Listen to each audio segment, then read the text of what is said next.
It was widely reported that men had been celebrating the attack after recording the first plane strike. They were not Al-Qaeda, but they were detained.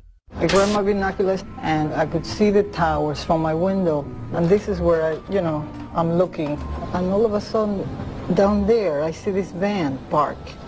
And I see 3 guys on top of the van. And I could see that they were like happy. They didn't look shocked to me. They didn't look shocked.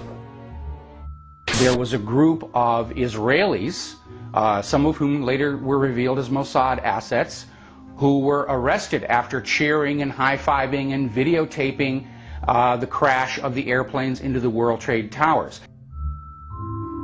Several other men were detained after a van full of explosives was stopped outside of Manhattan.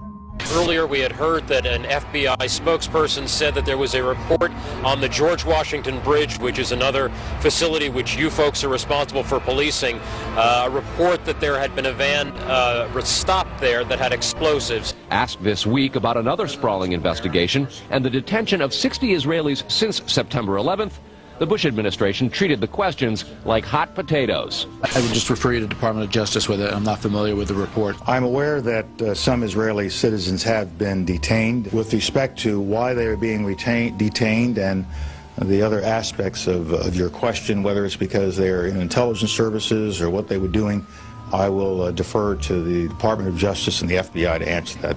On March 6, 2002, a draft report from the DEA said it may well be an organized intelligence gathering activity. Despite all of this, all the Israelis were let go without any espionage charges being filed. Fox News anchors Brit Hume and Carl Cameron would do a 4-part investigation into these allegations in December of 2001 and yield stunning results. It has been more than 16 years since a civilian working for the Navy was charged with passing secrets to Israel. Jonathan Pollard pled guilty to conspiracy to commit espionage and is serving a life sentence. At first, Israeli leaders claimed Pollard was part of a rogue operation, but later took responsibility for his work. Now, Fox News has learned some U.S. investigators believe that there are Israelis again very much engaged in spying in and on the U.S. Since September 11th, more than 60 Israelis have been arrested or detained, either under the new Patriot anti-terrorism law or for immigration violations. A handful of active Israeli military were among those detained, according to investigators, who say some of the detainees also failed polygraph questions when asked about alleged surveillance activities against and in the United States. Investigators suspect that the Israelis may have gathered intelligence about the attacks in advance and not shared it. A highly placed investigator said there are, quote, tie-ins, but when asked for details, he flatly refused to describe them, saying, quote, evidence linking these Israelis to 911 is classified. I cannot tell you about evidence that has been gathered. It's classified information. Now, when the FBI investigated, it quickly unraveled to be the largest foreign spy ring ever uncovered inside the United States, the largest. Even the Soviet Union had not been spying on the United States as much as Israel has been doing. So the FBI started to round up these spies. They started to arrest them very quietly, and they were about halfway through this process of rounding up this spy ring when 9/11 happened. Numerous classified documents obtained by Fox News indicate that even prior to September 11th, as many as 140 other Israelis had been detained or arrested in a secretive and sprawling investigation into suspected espionage by Israelis in the United States. Investigators from numerous government agencies are part of a working group that's been compiling evidence since the mid-90s.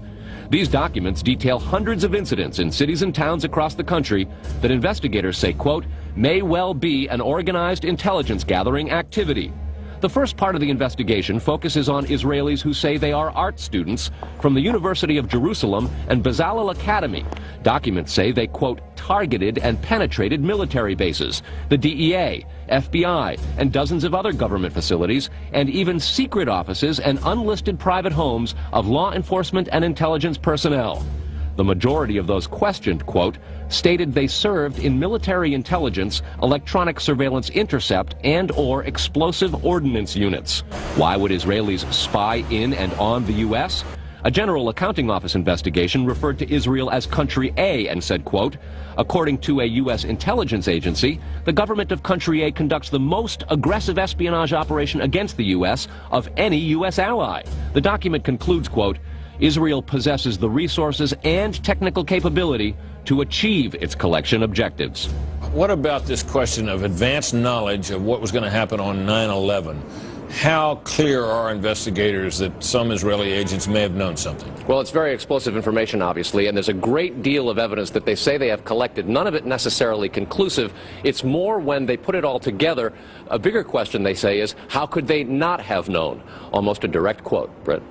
It is now apparent that this intelligence ring was inside the U.S., had prior knowledge of 9/11, and had a classified role in 9/11, which officials refused to discuss.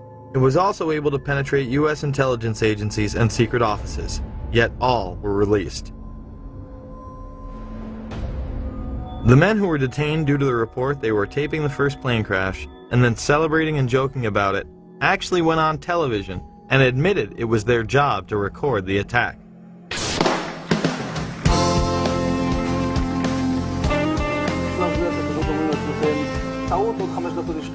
And at that point, we were taken for another round of questioning, this time related to our allegedly being members of Mossad. The fact of the matter is, we are coming from a country that experiences terror daily. Our purpose was to document the event. How could they have known about the attack? And who sent them to document it? The evidence points to a large intelligence network inside the United States that had teams on the ground, such as the ones recording the attack, and electronic surveillance teams gathering information.